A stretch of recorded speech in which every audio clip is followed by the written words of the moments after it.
안녕하세요, 환희아빠입니다.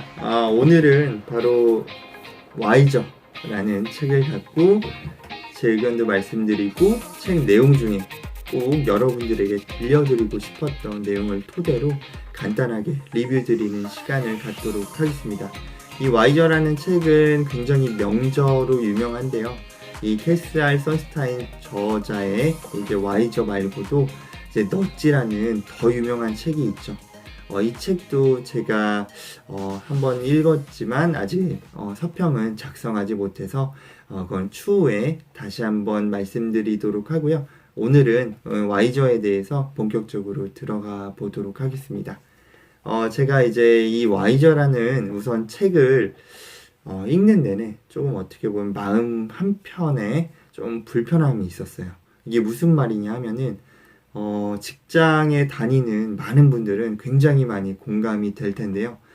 우선은 직장 다니다 보면은 뭐 주간 업무 회의, 월간 회의, 무슨 뭐 팀 프로젝트 회의, 정말 다양하고 여러 가지 회의에 이제 뭐 치이면서 살죠. 하지만 그 많은 회의 중에 제가 직접적으로 주도하고 의견을 내는 회의도 있었지만 반대로 어떻게 보면 좀 상사 눈치를 좀 봐서 상사의 의견에 그냥 어쩔 수 없이 따라가는 그러한 회의도 있었고요. 또 하나는 분명히 내가 아는 답은 이게 아닌데 노란색인데 왜 다른 사람들은 다 파란색이라고 하지? 하지만 내가 이제 노란색이라고 아는 그 의견을 내비칠 수 없는 그런 어떻게 보면 좀 분위기, 눈치를 봐가면서 하는 회의도 있었습니다. 이런 부분들에 대해서 책은 날카롭게 좀 지적을 하고 있어서 굉장히 좀 찔렸고 앞으로는 이런 어떻게 보면 조직 문화를 만들면 안 되겠다라고 좀 느꼈던 부분인 것 같아요. 여러분들도 굉장히 공감되시리라고 제가 생각이 들고요. 이제 본격적으로 책 내용을 소개해 드리도록 하겠습니다.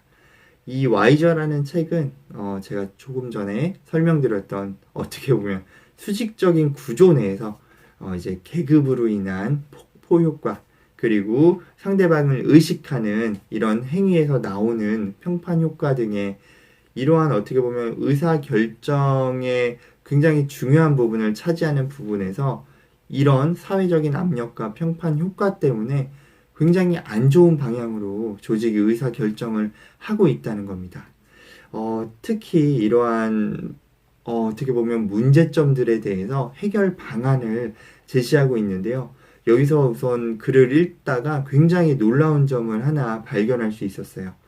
우선은 저희가 일반적으로 알고 있는 집단 지성의 힘은 한 명보다 여러 명의 의견이 굉장히 높은 확률로 정답에 가까워야 된다고 생각을 하잖아요. 하지만 조직이 굉장히 보수적이고 수직적인 이런 사회적인 압력이 굉장히 팽배하게 있는 조직일 경우, 그리고 두 번째, 이제 어떻게 보면은 굉장히 똑같은 사람, 굉장히 비슷한 성향의 사람만 모여있는 조직일 경우에는 굉장히 그 성향 자체가 한 방향으로 가기 때문에 이런 집단 지성이 굉장히 극단화될 수 있다. 그리고 극단화되는 그 상태에서 옳은 방향으로 갈 때는 좋을 수 있지만 반대로 안 좋은 방향으로 치우칠 때는 그 조직 자체가 무너질 수 있다는 굉장히 중요한 메시지를 전달하고 있는 것 같습니다. 그리고 책에 나온 이러한 어떻게 보면 의사결정을 풀어가는 이런 방법론적인 부분에서 제가 여러분들에게 꼭 설명드리고 싶었던 부분이 한 두 가지 정도 있는데요. 그 부분을 여러분들에게 소개해 드리고자 합니다. 우선 첫 번째는 조직 내에서 한번 생각해 보세요. 이런 사람이 있을 거예요. 굉장히 냉정하고 철두철미하고 빈틈없고 객관적이고 현실을 직시하는 이런 사람들을 한번 생각해 보면은 조직 내에서 누군가가 있을 거예요. 하지만 지금 여러분들의 조직 내에서 그 사람들의 위치나 아니면 그 사람들이 목소리를 내고 있는지 혹시라도 그 사람들이 정말 활동을 잘하고 있고 목소리를 내고 있는 조직이라면은 굉장히 훌륭한 조직일 가능성이 높습니다.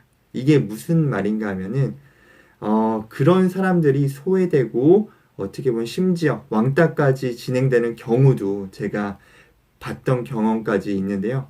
그런 사람들이 목소리를 낼 수 있는 환경이 조성돼야지만 제가 서두에 설명드렸던 것처럼 그런 집단 지성에 힘이 생긴다는 거죠.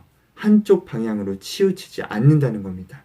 그렇기 때문에 조직의 의사결정을 할 때 조금 더 유리한 방향으로 갈 수 있다는 거죠. 그리고 두 번째로는 바로 정보 공유의 힘입니다.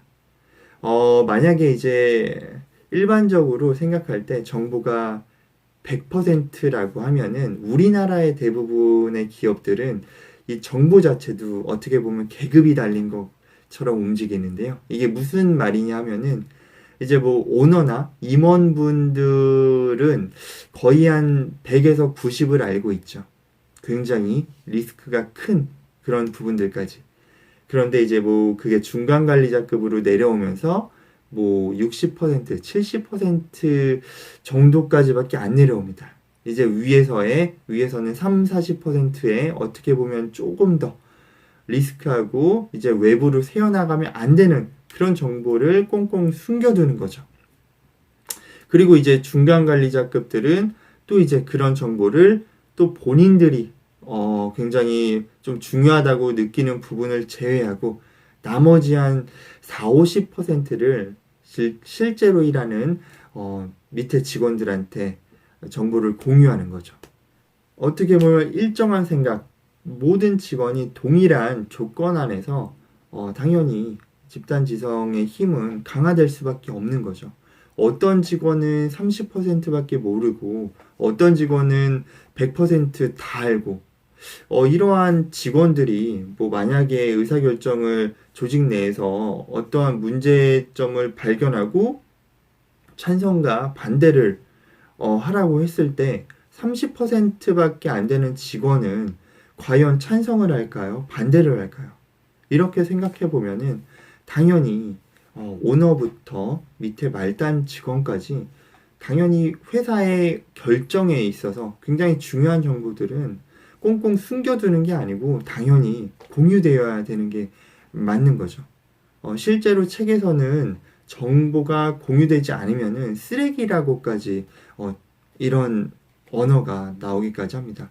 그 부분에 대해서는 굉장히 저도 공감을 하는데요. 제가 예전에 다니던 직장은 굉장히 개개인의 퍼포먼스가 굉장히 훌륭하고 어떻게 보면 개개인적으로 정보를 수급하는 능력이라든지 조달하는 능력이 굉장히 뛰어나서 이 정보만 잘 취합하면은 이런 시스템만 뭐 갖춰져 있거나 커뮤니케이션 하는 이런 조직적인 부분만 갖춰져 있으면은 이거는 정보가 정말 200%, 300%까지 정말 창발될 수 있겠다라고 생각을 했지만 조직 문화적으로 그게 닫혀 있었어요. 이제 수직적인 구조 그리고 보수적인 성향이 너무 강하다 보니까 실질적으로 조직원들이 커뮤니케이션 자체의 이제 횟수가 거의 없었고 실질적으로 정보 공유는 되지 않았어요. 그래서 실질적으로 실무자 딴에는 정보가 50% 내밖에 오지 않아서 이제 집단 지성 자체를 시도를 못했던 이러한 경험이 있습니다. 즉 이제 조직 내에서는 이 갖고 있는 기존에 이제 보유하고 있는 정보를 어떻게 활용하냐에 따라서 이제 집단 지성 그리고 조직 내 성패가 좌우된다고 봐도 무관할 것 같습니다. 우리는 이제 어떻게 보면은 리더를 중심으로 충분히 정보가 공유된 이런 조직 문화를 만들어가는 게 더욱 중요할 것 같고요. 그리고 혹시라도 이 영상을 보고 계신 리더급들 그리고 오너분들, 임원분들이 있으면은 이러한 수직적인 문화, 이런 사회적인 폭포효과, 압력 그리고 평판 효과가 나타나지 않는 이제 문화를 만들기 위해 조금 더 노력해 주시기를 부탁드리고 저도 노력을 하도록 하겠습니다. 이상으로 환희아빠였습니다.